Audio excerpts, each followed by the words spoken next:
أعوذ بالله من الشيطان الرجيم بسم الله الرحمن الرحيم. விளைநிலம் ஷாபான் அறுவடை ரமலான் என்று சொல்லக்கூடிய இந்த தொடர் வகுப்பிலே நாங்கள் தொழுகைக்காக வேண்டி பள்ளியில் நுழைகின்ற போது ஓதுகின்ற துவா பற்றி நாங்கள் பார்க்கிறோம்.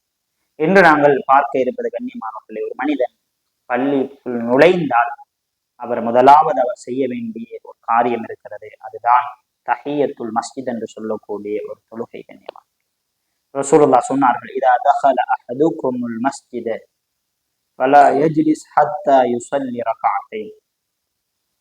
அல்லாஹ்வுடைய தூதர் சொன்னார், நீங்கள் பள்ளிக்குள் நுழைந்தால் 2 ரக்அத் சுன்னத்து தொழாமல் இருந்து விட வேண்டாம் என்று சொன்னார்கள். கண்ணியத்துக்குரிய சகோதரர்களே, இந்த விடயத்திலிருந்து எங்களுக்கு விளங்குவது என்ன என்று சொன்னால், நாங்கள் பள்ளிக்குள் நுழைந்த உடனே நாங்கள் தஹியத்துல் மஸ்ஜித் என்று சொல்லக்கூடிய அந்த 2 ரக்அத் சுன்னத்தை தொழ வேண்டும். இது சுன்னத்தான தொழுகைதான்.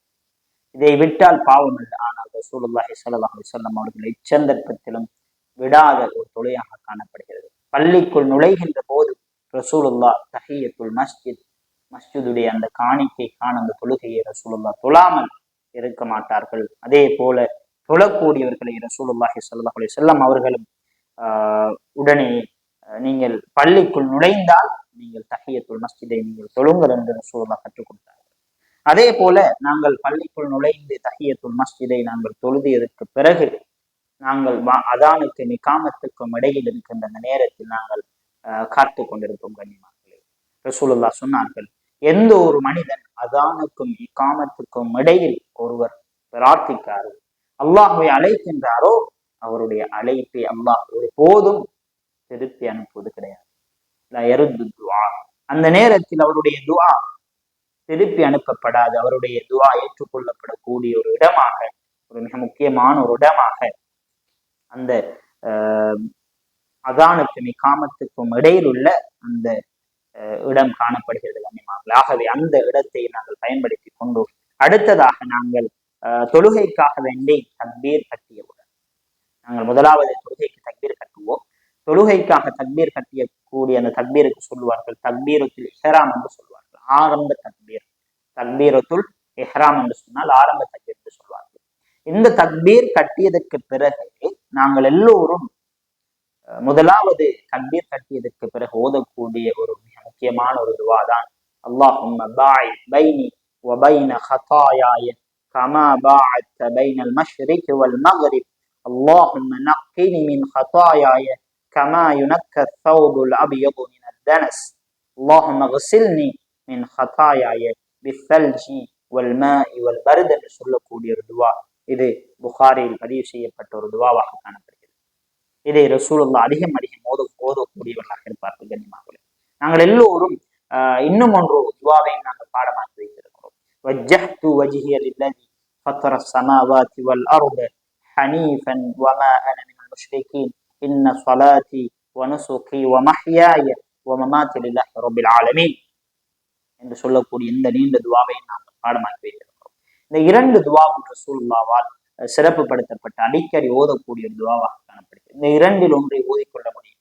இதனுடைய கருத்துக்களை நாங்கள் ஆழமாக பார்க்கின்ற போது கண்ணியமானவர்களே, இது எப்படியான கருத்துக்களை கொண்டிருக்கிறது என்று நாங்கள் அதை பார்க்கின்ற போது முதலாவது துஆவினுடைய கருத்தை பார்க்க முடியும். அல்லாஹும்ம யா அல்லாஹ் பாஇத், தூரமாக்கி விடியா, பைனி வ பைன ஹதாயாய, எனக்கும் என்னுடைய தவறுக்கும் இடையில், எனக்கும் என்னுடைய தவறுக்கும் இடையில் நீ தூரத்தை விரிசலை ஏற்படுத்தி விடியாது.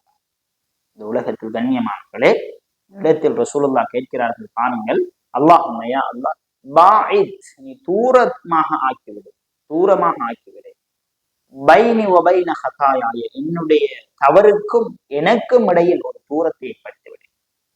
ஆகவேதான் கண்ணியத்துக்குரிய சகோதரர்களே, இதில் ஒரு உண்மை தன்மை எங்களுக்கு வெளிப்படுகிறது. உண்மையில் ஒரு மனிதன் இந்த உலகத்தில் ஒரு பாவத்தை நெருங்குகின்ற போது அந்த மனிதன் அந்த பாவத்தை விழக்கூடியவனாக இருக்கிறான். அதனால் தான் ரசூலுல்லாஹ் கேட்டார்கள், ஒரு மனிதன் பாவத்தை நெருங்கவே கூடாது, அவன் தூரத்தில் பாவத்தை விட்டும் தூரமாகிக் கொண்டிருக்க வேண்டும், அதுதான் அவனை பாவத்தில் இருந்து தூரமாக்கும் என்பதாக ரசூலுல்லாஹ்வுடைய இந்த வார்த்தையை பார்க்க முடியும். கண்ணியமானவர்களே, எந்த அளவுக்கு என்று சொன்னால் கமா பாஅத்த பைனல் மஷ்ரிகி வல் மக்ரிப், இந்த கிழக்கையும் மேற்கையும் எப்படி நீ தூரமாக்கி இருக்கிறாயோ, இந்த கிழக்கையும் மேற்கையும் இடையில் எவ்வளவு விரிசல்கள் இருக்கிறதோ அதே போல என்னுடைய அந்த பாவத்துக்கும் எனக்கும் தூரத்தை ஏற்படுத்தி முடியாது.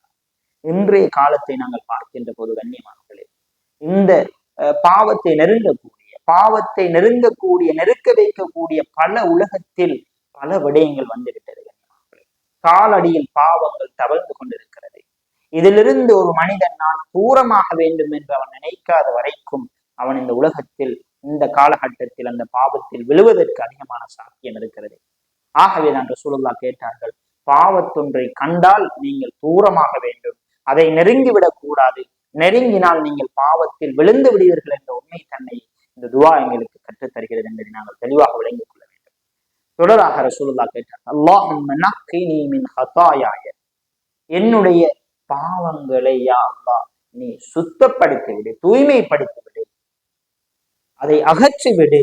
கமா யுனக்க ஸௌபுல் அபியது மினத் தனஸ், எவ்வாறு ஒரு வெள்ளை ஆடை இருக்கிறது, அந்த வெள்ளை ஆடையை அதில் இருக்கின்ற அழுக்கை நீ எவ்வாறு அதை நீக்குவாயோ, அதை சுத்தப்படுத்துவாயோ, அதே போல யா அல்லாஹ் என்னுடைய பாவத்தை என்னுடைய உள்ளத்திலிருந்து அந்த அழுக்கை நீக்குவதை போல நீக்கிவிடியா அல்லாஹ் என்று அந்த இடத்தில் நாங்கள் ஆஜராகி கேட்கிறோம். தொழுகையில் தக்பீர் கட்டியவுடன் நாங்கள் கேட்கக்கூடிய துவாவைத்தான் நாங்கள் பார்த்துக்கிறோம். நான் பாவ கரையோடு வந்திருக்கிறேன் யா அல்லாஹ், பாவ கரையோடு நான் நிலையில் நான் தக்பீரை கட்டியிருக்கிறேன் யா அல்லாஹ், என்னுடைய பாவத்தை அப்படியோ எப்படி ஒரு வெள்ளை ஆடையில் அழுக்கு இருக்குமோ அதே போல அந்த அழுக்கை நீக்குவதை போல என்னுடைய உள்ளத்தில் இருக்கின்ற அழுக்கு அனைத்தையும் நீ நீக்கிவிடியா அல்லாஹ். அல்லாஹும்ம கஸில்னி மின் ஹதாயாய, என்னுடைய பாவத்தை கழுவி விடியா அல்லாஹ், எனது தவறுகள் கஷ்டங்கள் என்னுடைய பாவங்களை கழுவி விடு. பிசல் ஜுவல் மாய் வல் பர்த், நீரை கொண்டு பனிக்கட்டி ஆலங்கட்டி நீர்களை கொண்டு என்னுடைய பாவத்தை நீ கழுவி விடியா அல்லாஹ் என்று கேட்கிறோம். கண்ணியத்துக்குரிய சகோதரர்களே, மிகப்பெரிய ஒரு தௌபாவை நாங்கள் அந்த இடத்தில் கேட்கிறோம் கண்ணியமானவர்களே. நாங்கள் தொழுகையிலேயே அந்த இலக்கை நோக்கி பார்க்கின்ற போது அல்லாஹ் குர்ஆனில் சொல்லுகிறான், இன்ன ஸலாத்த தன்ஹா அனில் ஃபஹ்ஷாஇ வல் முன்கர், இந்த தொழுகையுடைய நோக்கு இருக்கிறதே, இலக்கு இருக்கிறதே, இது உங்களை மானக்கேடான வெறுக்கத்தக்க பாவங்களில் இருந்து உங்களை சுத்தப்படுத்திவிடும். ஏன் அல்லாஹ் அதை கூறுகிறான் என்று பாருங்கள். இதை நாங்கள் ஒரு உணர்வு ரீதியாக ஓதுகின்ற போது, தக்பீர் கட்டியவுடன் இதை ஒரு உணர்வு ரீதியாக ஒரு மனிதன் ஓதுகின்ற போது அவன் வெற்றியாளனாக மாறுகிறான், அவனுடைய பாவங்கள் தூய்மைப்படுத்தப்படுகிறது என்பதை நாங்கள் விளங்கிக் கொள்ள முடியும். அதே போல அதனுடைய தொடராக நாங்கள் இன்னும் ஒரு துவாவை நாங்கள் வளமையாக ஓதக்கூடியவர்களாக இருக்கிறோம். அதை நாங்கள் ஓரளவு பார்த்தால் எங்கள் விளங்கிக் கொள்ள முடியும் என்று நினைக்கின்றேன். கண்ணியமானவர்களே, அதை வஜ்ஜஹ்து வஜ்ஹிய லில்லதி ஃபத்தரஸ் ஸமாவாதி வல் அர்த ஹனீஃபன், நாங்கள் அல்லாஹுக்கு முன்னின்று தக்பீர் கட்டியவுடன் அல்லாஹுக்கு முன்னின்று நாங்கள் சொல்லுகிறோம், வஜ்ஜஹ்து, நான் முன்னோக்கி விட்டேன், வஜ்ஹிய, என்னுடைய இந்த முகத்தை உனக்கு முன்னால் நான் முன்னோக்கி விட்டேன் யா அல்லாஹ், உன்னோடு நான் இப்பொழுது இருக்கிறேன் யா அல்லாஹ், உனக்கு முன்னால் நான் இருக்கிறேன் யா அல்லாஹ். நீ எப்படிப்பட்டவன் என்று சொன்னால், வஜ்ஹிய லில்லதி ஃபத்தரஸ் ஸமாவாதி வல் அர்த, இந்த பூமி இருக்கிறதே, இந்த பிரம்மாண்டமான பூமி, இந்த பூமிக்கு சொந்தக்காரன் நீதான், இதை படைத்தவன் நீதான். இந்த வானம் இருக்கிறதே, இந்த வானம், இந்த உலகத்தில் மிக பிரம்மாண்டமான வானம் இருக்கிறதே, இதற்கு சொந்தக்காரன், இதை படைத்தவன் நீதான் என்று அந்த இடத்தில் நாங்கள் அல்லாஹ் இடத்தில் நான் முன் வந்து விட்டேன் யா அல்லாஹ் என்று கேட்கிறோம். கேட்டுவிட்டு ஹனீஃபன், எந்த ஒரு களங்கமும் இல்லாதவனாக யா அல்லாஹ் உனக்கு முன்னிலையில் நான் இருக்கிறேன், என்னுடைய உள்ளத்தில் எந்த ஒரு கலப்பும் இல்லை, களங்கமற்ற உள்ளத்தோடு ஈமானோடு இஹ்லாஸோடு நான் இருக்கின்றேன் என்று கேட்டுவிட்டு நாங்கள் ஒரு மிகப்பெரிய ஒரு வாக்குறுதியை நாங்கள் கொடுக்கிறோம். கண்ணியமானவர்களே, இந்த துஆவை நாங்கள் பார்க்கின்ற போது, வமா அன மினல் முஷ்ரிகீன், நான் இணை வைக்கக்கூடியவனாக நான் இல்லையா அல்லாஹ், நான் களங்கமற்றவனாக உன்னை மாத்திரமே வணங்கக்கூடியவனாக இருக்கிறேன் என்று சொல்லிவிட்டு நாங்கள் ஒரு துஆவை கேட்கிறோம். இன்ன ஸலாத்தி, ஒரு வாக்குறுதி கொடுக்கிறோம் கண்ணியமானவர்களே. நிச்சயமாக ஸலாத்தி, நான் தொழக்கூடிய தொழுகை இருக்கிறது, உலகத்தில் நான் ஆரம்பம் தொடுக்கம் வரை மறுமை வரைக்கும், அதாவது மவுத் வரைக்கும் நான் தொழக்கூடிய என்னுடைய தொழுகை, வனுசுகி, என்னுடைய வணக்கம், சதக்காவாக இருக்கலாம், ஜக்காத்துக்களாக இருக்கலாம், நோன்பு பிடிப்பதாக இருக்கலாம். இந்த உலகத்தில் நான் என்ன என்ன உனக்காக வழக்கங்களை செய்கிறேன், என்ன இபாதத்துக்களை செய்கிறோம், அனைத்து வணக்கங்களையும் வமஹ்யாய என்னுடைய வாழ்வு, இந்த உலகத்தில் நான் வாழ்வது, வமமாத்தி என்னுடைய மரணம், இந்த உலகத்தை விட்டு பிரிவது அனைத்துமே லில்லாஹி உனக்கு மட்டும்தான். இது வெறுமனே ஒரு சுமார் வார்த்தை கிடையாது, இது மிக பெருமதியான வார்த்தை. நாங்கள் அல்லாஹ்விடத்தில் முன்னிறுத்தி சொல்கிறோம், யா அல்லாஹ் உனக்கு முன் ஆஜராகி விட்டேன். என்னுடைய தொழுகையாக இருக்கலாம், என்னுடைய வணக்கமாக இருக்கலாம், என்னுடைய வாழ்வாக இருக்கலாம், என்னுடைய மரணமாக இருக்கலாம், அனைத்தும் உனக்குத்தான். இது எனக்கு ஒன்றுமே கிடையாது, உனக்காக என்னுடைய வாழ்க்கையை நான் அர்ப்பணிக்கிறேன் என்று இந்த இடத்தில் நாங்கள் வாக்குறுதி கொடுத்து விட்டுதான் நாங்கள் தொழுகை ஆரம்பிக்கிறோம். ஆகவேதான் கண்ணியத்துக்குரிய சகோதரர்களே, பெரியார்களே, சகோதரர்களே, நாங்கள் இந்த துவாவுடைய பெருமதியை விளங்கி நாங்கள் இந்த துவாவை உணர்வுபூர்வமாக ஓதுகின்ற போது எங்களுடைய தொழுகை உயிரோட்டமாக ஆகுவதற்கு எல்லாம் வல்ல அல்லாஹ் எங்களுக்கு கிருபை செய்வான். வாஹிர தவானா அனில் ஹம்துலில்லாஹி ரப்பில் ஆலமீன். அஸ்ஸலாமு அலைக்கும் வரஹ்மத்துல்லாஹி